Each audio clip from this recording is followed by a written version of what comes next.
എൻ്റെ പേര് doctor Ann Mary Varghese, KM Cherian institute of medical സയൻസസിലെ ഒരു കൺസൾട്ടൻറ്റ് റേഡിയോളജിസ്റ്റാണ്. ഇന്ന് ഞാൻ സംസാരിക്കാൻ പോകുന്നത് മാമോഗ്രാം ടെസ്റ്റിനെ പറ്റിയാണ്.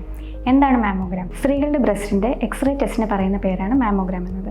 3 തരത്തിലുള്ള പേഷ്യൻസിനാണ് നമ്മൾ മാമോഗ്രാം നിഷ്കർഷിക്കുന്നത്: സ്ക്രീനിങ്, ഡയഗ്നോസിസ് അല്ലെങ്കിൽ follow up.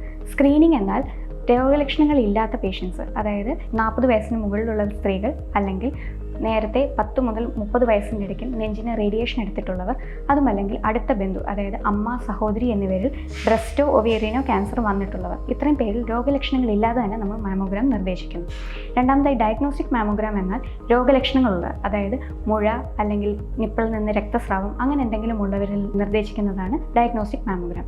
Follow up mammogram എന്ന് പറഞ്ഞാൽ ഒരു ബ്രസ്റ്റിന് ഓൾറെഡി ക്യാൻസർ വന്ന് അതിൻ്റെ ട്രീറ്റ്മെൻറ്റ് കഴിഞ്ഞവരിൽ മറ്റേ ബ്രസ്റ്റിന് മുഴയുണ്ടോ എന്ന് നോക്കാനായിട്ട് എല്ലാ വർഷവും ചെയ്യുന്നതാണ് ഫോളോ അപ്പ് മാമോഗ്രാം എന്നത്.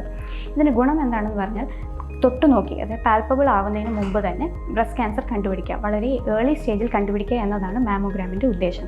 അതുപോലെ തന്നെ നിങ്ങൾക്ക് ഒരു ബ്രസ്റ്റിൽ മുഴയുണ്ട് എന്നുണ്ടെങ്കിൽ അതിന് ചുറ്റുമുള്ള ബ്രസ്റ്റ് ടിഷ്യൂവിനെ പറ്റി അറിയാനും ഈ മാമോഗ്രാം സഹായിക്കും. അതായത് നിങ്ങൾക്ക് ഒരു ബ്രസ്റ്റിൽ മുഴയുണ്ട്, അതിന് ചുറ്റും മൈക്രോ കാൽസിഫിക്കേഷൻസ് അല്ലെങ്കിൽ സംശയാസ്പദമായ വേറെ എന്തെങ്കിലും മുഴകൾ ഉണ്ടെന്നുണ്ടെങ്കിൽ നിങ്ങളുടെ ട്രീറ്റ്മെൻറ്റിൻ്റെ ഭാഗമായി ആ മുഴ മാത്രമല്ല ആ ബ്രസ്റ്റ് മുഴുവനായി നീക്കം ചെയ്യേണ്ടി വന്നേക്കാം.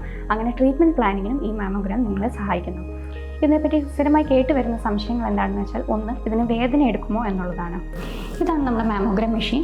പേഷ്യൻ്റ് ഇവിടെ നിന്നുകൊണ്ട് ബ്രസ്റ്റ് ടിഷ്യൂ ഇവിടെ വെച്ചതിന് ശേഷം ഈ 2 പ്ലേറ്റിൻ്റെ ഇടയ്ക്ക് വെച്ച് കംപ്രസ് ചെയ്തുകൊണ്ടാണ് നമ്മൾ ഈ എക്സ്റേ എടുക്കുന്നത്. അതുകൊണ്ട് തന്നെ ചെറിയൊരു മർദ്ദം, അതായത് ചെറിയൊരു പ്രഷർ എല്ലാവർക്കും പ്രതീക്ഷിക്കാവുന്നതാണ്. കൂടുതൽ ആൾക്കാരിലും ഇത് വേദനയായിട്ട് വരാറില്ല. ഉദാഹരണത്തിന് പറഞ്ഞാൽ നിങ്ങൾ ബ്ലഡ് പ്രഷർ എടുക്കുന്നവരാണെങ്കിൽ അതിൻ്റെ കഫ് വീങ്ങി വരുമ്പോഴത്തേക്ക് ഉണ്ടാകുന്ന ഒരു ബുദ്ധിമുട്ട്, അത്രയും ബുദ്ധിമുട്ട് ഈ ടെസ്റ്റിനും ഉണ്ടാകാവുന്നതാണ്. പക്ഷേ നിങ്ങൾക്ക് പീരിയഡ്സിൻ്റെ സമയത്ത് ബ്രസ്റ്റിന് വളരെയധികം ഭാരം അല്ലെങ്കിൽ വേദന വരുന്ന ആൾക്കാരാണ് എന്നുണ്ടെങ്കിൽ ഈ ടെസ്റ്റിൻ്റെ സമയത്ത് ചെറിയ വേദന വരാം.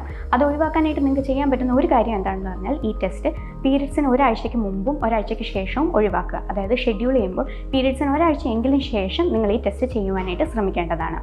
പിന്നെ നിങ്ങൾ ഈ ടെസ്റ്റിന് എങ്ങനെ പ്രിപ്പയർ ചെയ്യും എന്നുള്ളത്, അന്ന് രാവിലെ ഭക്ഷണം കഴിക്കാം, വെള്ളം കുടിക്കാം, അതിനൊന്നും ഒരു റെസ്ട്രിക്ഷൻസും ഇല്ല. പൗഡർ, ഡിയോഡറൻറ്റ് എന്നിവ കഴിവതും ഒഴിവാക്കുക, ആ ഭാഗത്ത് ഉപയോഗിക്കാതിരിക്കുക. ഈ ടെസ്റ്റിൻ്റെ കൂടെ മിക്ക സെൻറ്ററുകളിലും നമ്മൾ അൾട്രാസൗണ്ട് ടെസ്റ്റും കൂടെ ചെയ്ത് നോക്കും. അത് 2 ടെസ്റ്റും കൂടെ കമ്പയർ ചെയ്ത് കുറച്ചുകൂടി നല്ല വാല്യൂ റിപ്പോർട്ടിന് വേണ്ടിയിട്ടാണ്. ഈ മാമോഗ്രാം എന്നത് നമുക്ക് ബ്രസ്റ്റ് ക്യാൻസർ വളരെ ഏർലി സ്റ്റേജിൽ കണ്ടുപിടിക്കാനും വളരെ ഈസി ആയിട്ട് ട്രീറ്റ് ചെയ്യാനും ഉപയോഗിക്കാൻ പറ്റുന്ന ഒരു ടെസ്റ്റാണ്. അതുകൊണ്ട് 40 വയസ്സിനുള്ള എല്ലാ സ്ത്രീകളും കഴിവതും ഒരു വർഷത്തിലൊരിക്കൽ ഈ മാമോഗ്രാം ചെയ്ത് നോക്കേണ്ടതാണ്.